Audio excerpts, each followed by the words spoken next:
Welcome to The Fire Within. I'm your host, Joel Young. This week, we're going to be visiting with a true, genuine entrepreneur from the Okanagan Valley. But guess what? Just in case you have heard the phrase, entrepreneurs come in all sizes and shapes, let me assure you, my dear viewers tonight, that our guest tonight fills that bill very truly. My guest this evening is Dan Zaleski, an international author, speaker, and a former world champion in martial arts, specifically Taekwondo. Dan, thank you for coming this evening. We're going to enjoy talking about your fire within. Thank you, Joel. Good. It's great to be here. Good. I want to begin our visit tonight to make a couple of comments. I was reading in a book today, screwing around thinking about my article from my newspaper column next week, and I saw this little phrase that I wanted to run by you. Why, and I wanted to pose it to you as a question, why did you decide to start your own business and become an entrepreneur or enter the entrepreneurial field? Now, we're going to talk a little bit about the roads you've traveled, but I thought I'd just throw you that right at the beginning of our visit tonight. Great. So the question is, why did I get into doing what I was doing? Yeah. Well, at first, like most entrepreneurs, you have a passion. Say, man, I would love to do this for my living. You know, to do something what you love and get paid for it. Yep. But soon you find out, you know, you like steak, but you eat it 5 times a day. Gets a little bit chewy. Yeah. And like all entrepreneurs, you go through that stage. But I got into it because I loved what I was doing. And more and more people were asking me, why don't you do this for a living? Okay. So at that time, I was a firefighter. Oh. And I switched out of firefighting and went into opening the martial arts academies. Oh, okay. That's the part I didn't, Dear viewers, what I haven't said is I met Dan approximately 5+ years ago when I first moved with my wife to the Okanagan Valley, and I visited Dan. I did an article, did I not, in my column? Right. I did an article on Dan while he was in one of his Taekwondo academy right downtown Kelowna. That's interesting. I want to follow up that corollary question with this. Many people think that, I'm going to read my own writing here for crying out loud. Many people think that their creative talent is all they need to run or achieve entrepreneurial success. Yes. And what they overlook is something that I know you talk about in your presentations, and that is developing the how-to skills. That is to say, how to run a business.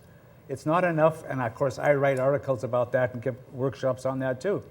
It's not enough just to have what you think is the great entrepreneurial idea translated into an opportunity for you, but you got to do something about it. And doing something about it specifies to take the action, but also to know what you're doing to take the action. Right.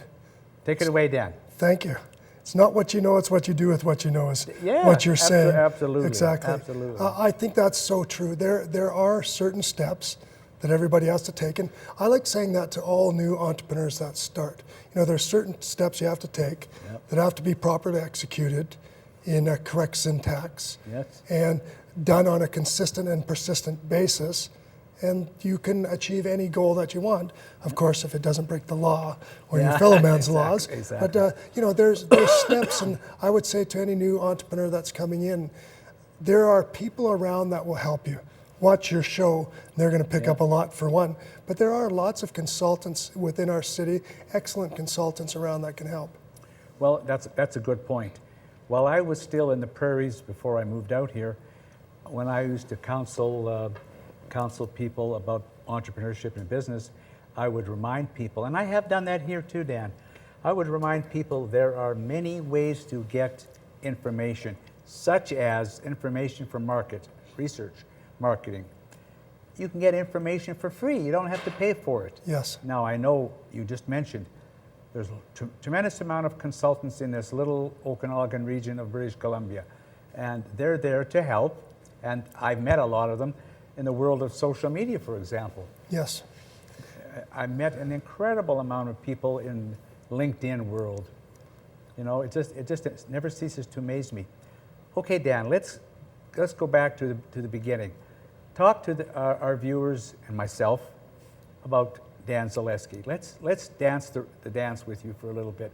You mentioned a moment ago firefighting. I didn't know that. So take me back to the beginning of Dan Zaleski. Getting back to it, well, I was one of the youngest firefighters to ever get, get hired onto the Vancouver Fire Department. Oh. I was 18 years Oh, old. for God's sake. You started in Vancouver. Started in Vancouver. Were you born and raised there? Yes. Okay. And it was, Vancouver's an incredible city. Yeah. I got to work down there, and I think that really opened my eyes to appreciate life a lot, because I saw the loss of life being a firefighter, and that how quickly your number can be called, whether you're young or younger, it doesn't matter. No, that's right. And I think once I went through that stage for about 6 years, I started to see real estate was booming in Vancouver. And I got into real estate. I worked for the company Remax. Yep. And I became a top real estate salesman by taking the same principles and systems that we use for business and just applying them to real estate. So I went into the top 10 out of 3,500 salespeople for heaven's sakes. from the system that I teach now. Yes. So it makes sense. And then from real estate, I went into martial arts, and I ran the schools for the last 15 years. So you started in martial arts out on the West Coast? Yes. And I've been doing that since I was 11 years old. So that was a consistent thing that always went through. Yeah. And the non-aggressive approach to business or anything, communications in life, always worked. By being non-confrontational, listening before speaking, the basics of business. I try. Sometimes it's not. We all do. Sure. Sometimes it's not that easy, as you well know. Of course. Okay, so then bring me from Vancouver here to the Okanagan. What motivated you and were you married by then? What motivated you and your family to move from the West Coast to the Okanagan? Well, we did a round trip. We went up to Nelson, British Columbia for a while. I opened 3 schools up in the Kootenays. Oh, you did, because I used to live in Creston. Oh, really? Yeah, I did. I was in Nelson. Beautiful city. Loved it there. Met a lot of great people. Good friends. Still a lot of people training up there that are friends of mine. And what I did was had some schools there and had different opportunities. But when my children became high school aged, I thought that Kelowna, my wife and I both made the decision that Kelowna would be better for our children. So the opportunities and entrepreneurs that I read about were living in Kelowna. Okay. And I said, I think I'm going to try Kelowna, go down there, because it's in between a giant city like Vancouver and a real small town like like Nelson. So it was a nice mix in between. And how long have you been living in the Okanagan then? 13 years, getting away with this. Okay. I feel very blessed to be here. Yes, you and me both, because I've been here 7 years, and I mentioned to my wife over a supper table one night on a whim, would you be interested in? And she didn't hesitate a moment, to answer, yes, let's take a look at the Okanagan. It's the lotto of life, isn't it? Absolutely, and we've never been sorry, just a gradual transition. Okay, let's talk about your academies here, and for the early part of your 13 years, were you totally devoted into your academies, your martial arts academies? Yes. Okay. I was running the academies, and now, as you know, I sold a couple of years ago to Chris Rowe, who's an incredible instructor. I don't know if you know Chris. No, I haven't met him. But great guy. I've heard about him. I should meet him. He's definitely a community person. Yeah. Chris Rowe and a few other fellows that have different locations, one in Calgary, one in Trail, one in Cranbrook, one in Vancouver. I just had to get out of their way because I've taught them what I could teach them. Okay. And they were learning the business systems and went on to have successful academies themselves.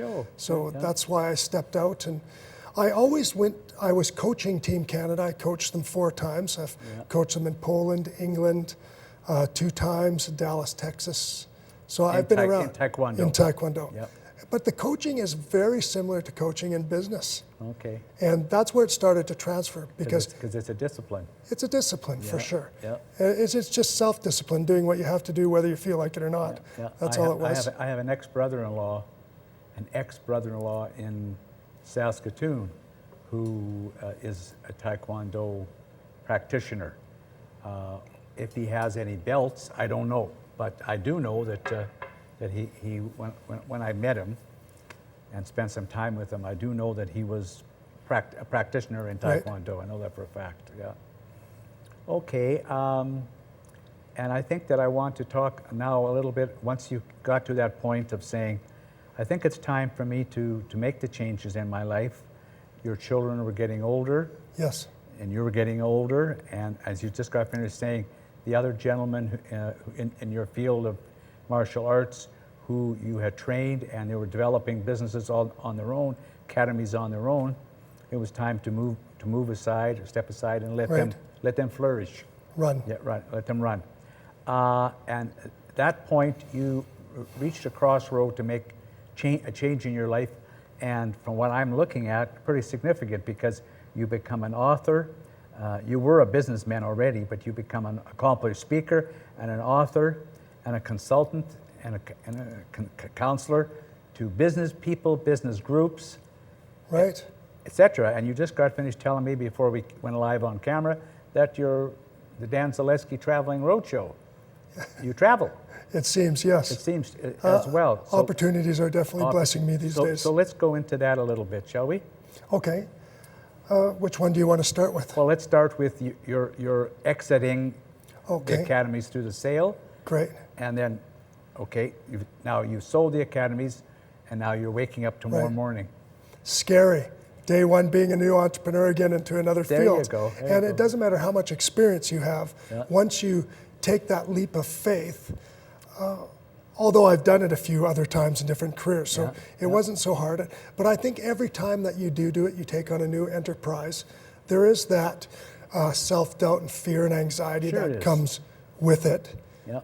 But I just, I had to walk my own talk that I tell people all the time.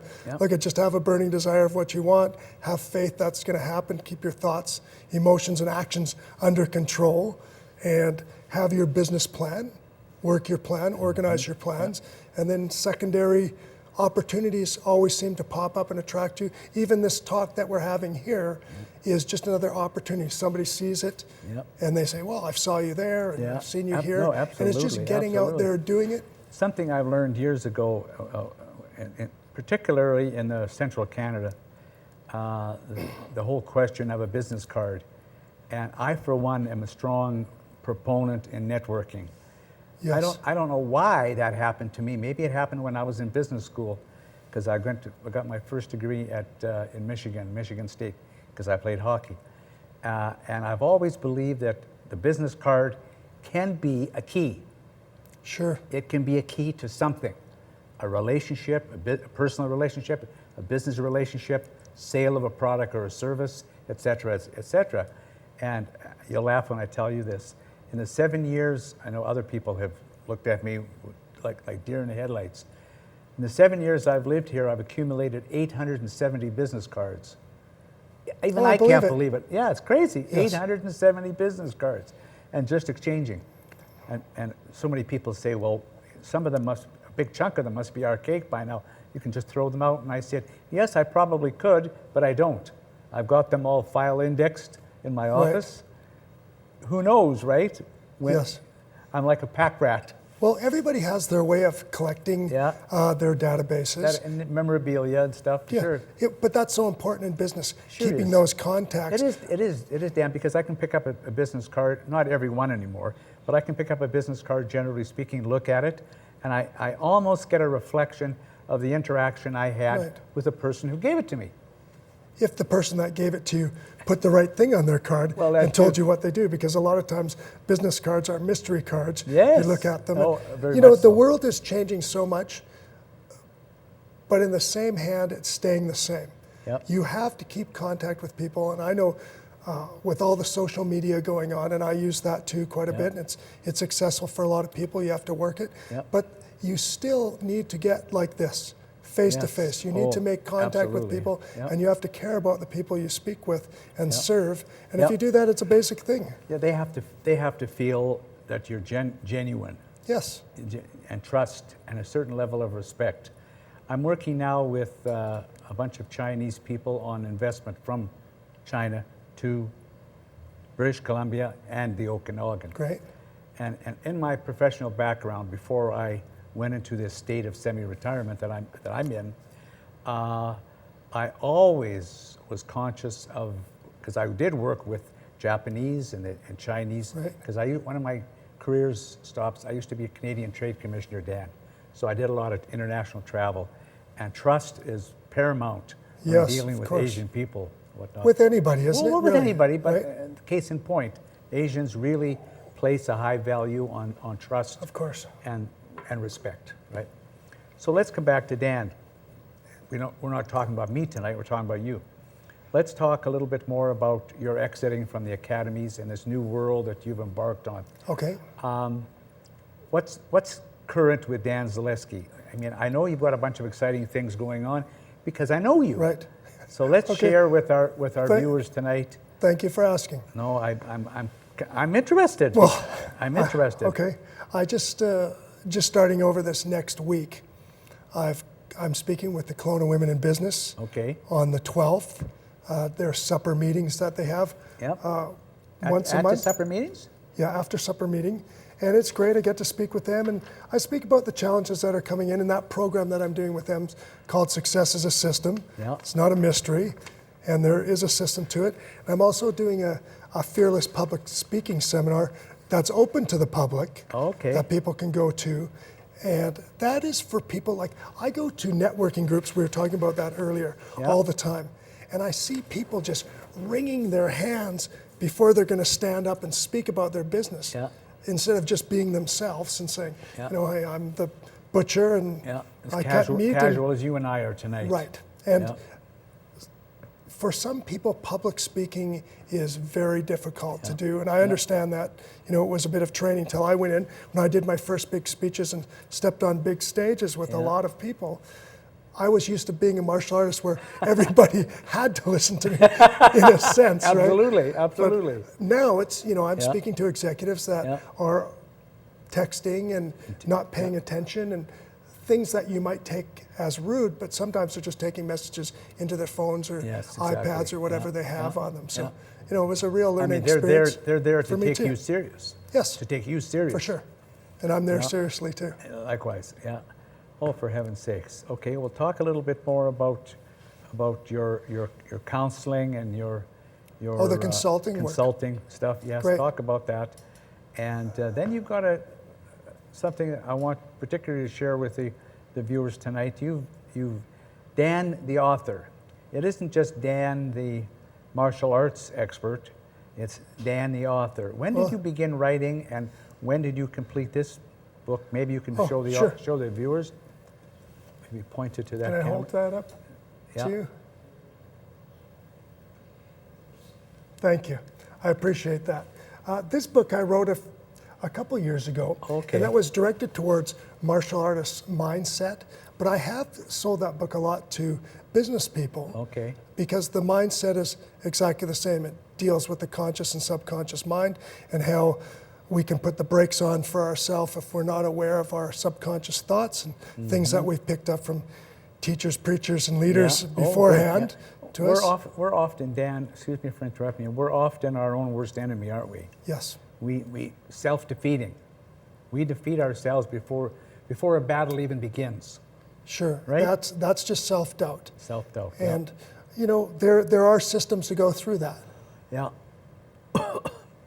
And then you were telling me before we went on air tonight, you're getting ready to author a new book. Yes, we're working on a book called The Master's Class for Entrepreneurs. Okay, terrific. That one I'm really looking forward to particularly.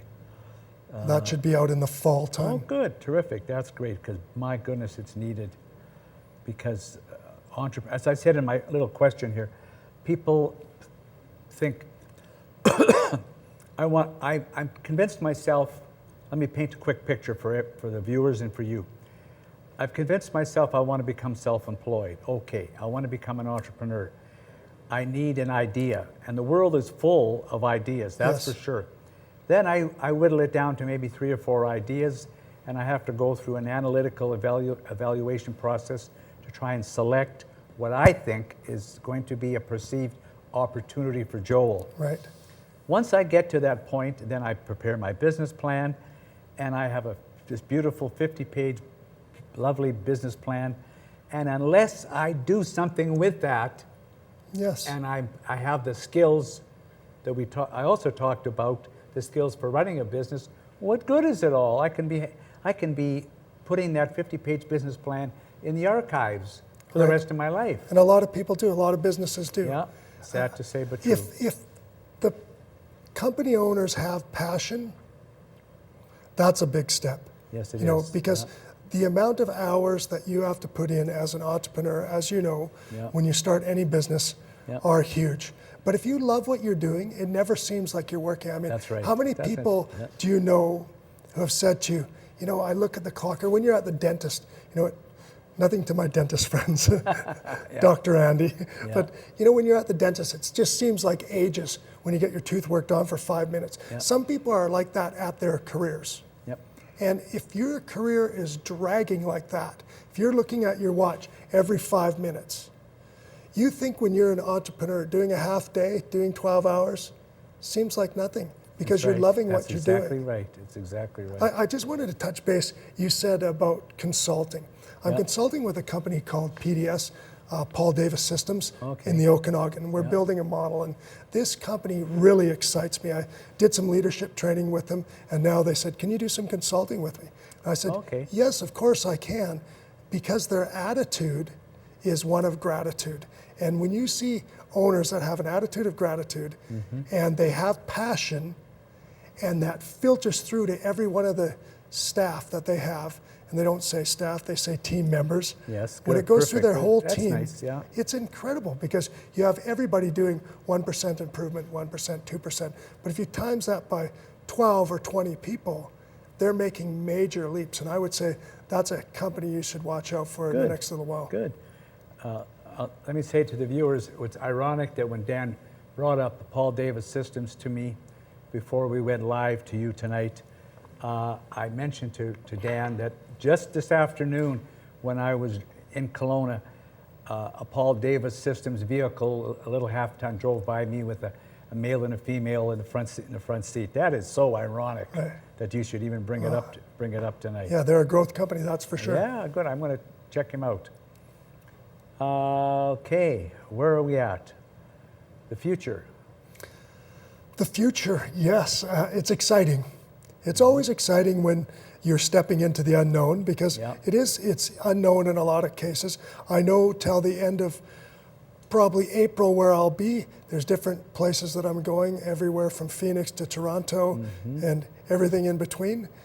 I'm still working with martial arts academies. I go in and work with studio owners that are running their business, give them some ideas on that, and also just be in their training because I love it. You never give that up. That's part of who I am. Yes, I was going to You know? say that to you. I would be amazed if you told me and the viewers that you let go of martial arts completely. No. Because No. it's embedded in the It's part of fabric who I of am. Dan. Yeah. Yes. Absolutely. Very I much so. still have goals Yes, in martial arts to good. achieve, that's for sure. Good. And would you share with our viewers a piece of information you shared with me tonight about your son?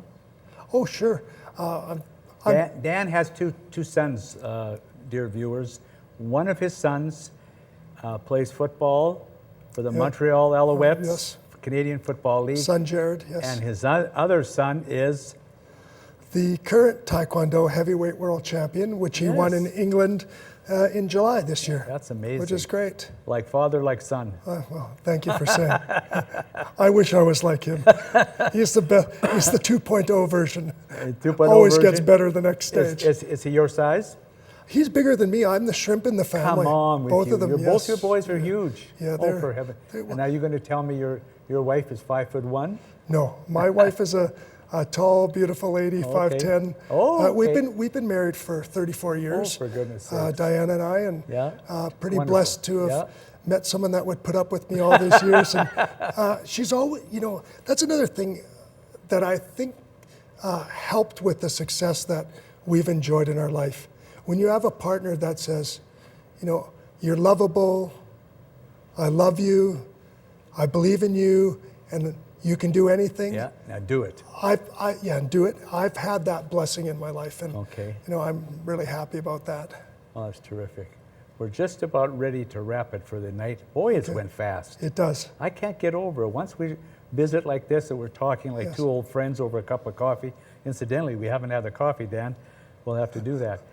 The time goes so quickly because I do find it interesting to chat with you because I'm always learning something every time I meet you. Vice versa. Thank you. I think we can wrap it up for tonight, ladies and gentlemen. Thank you for coming. That's it for the Fire Within for this week. We'll see you again next week. Dan, thank you so much. Thank you for having me, Joel. My It's pleasure. been my pleasure.